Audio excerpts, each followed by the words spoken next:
Hi, it's time for Street Talk, your voice and your views on the issues in the news. How can the Middle East peace process get back on track? That's one of the questions we posed on one of our shows last week, and it attracted quite a bit of email. One viewer in South Africa has doubts about the effectiveness of one former American president's intervention. Ancient quarrels don't get resolved in a generation. It will take centuries to resolve the Israeli-Palestinian conflict. Jimmy Carter should know that. Khalil in the Maldives doesn't believe anything that's promised. Hamas is an excuse for Israel not to make peace with Palestine. Even if Hamas renounces violence, Israel will find other reasons.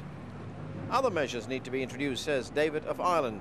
Sanctions are the only thing that will force Israel to engage in meaningful discussions.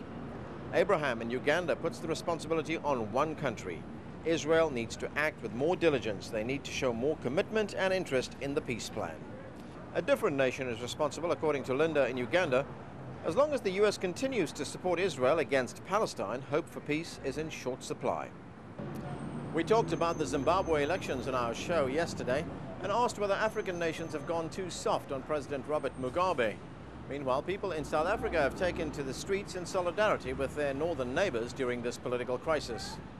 I just have one small request to the President of South Africa.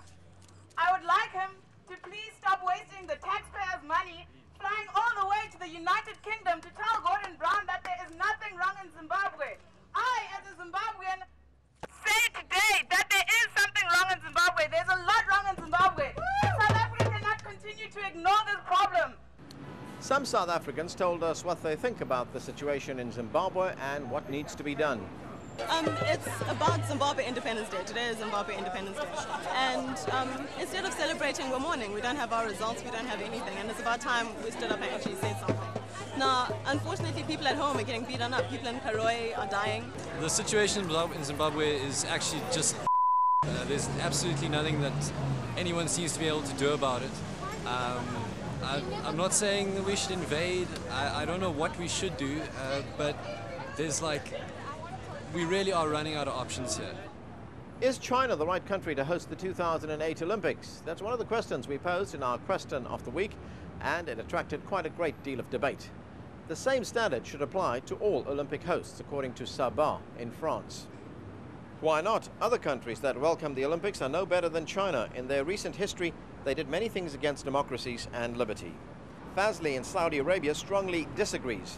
China is not the right nation to host the Olympics on account of their human rights record. If the Western nations can impose sanctions on those countries whom they choose to classify as oppressive, then they should wield the same stick to nations like China, Russia and Burma. What nations are really in a position to judge? That's what Bettina in Buenos Aires wants to know. Every country has unfair foreign policies. The States and the United Kingdom in Iraq, Israel with Palestinians, China with Tibet and so on. So which is the right place? Milad in Jordan reminds us of the true nature of the games. We can't mix politics and sports. Australia has one of the worst records in human rights towards Aboriginal people, but no one protested when Sydney hosted the Olympics. And that's it. Until next time, do keep sending us your questions and comments to riz@aljazeera.net with your feedback on the show or anything else that you see on the channel. Remember, what you see here isn't necessarily the view of Al Jazeera. Some of the content has been edited, but for time and space reasons only. And that's the talk on the street.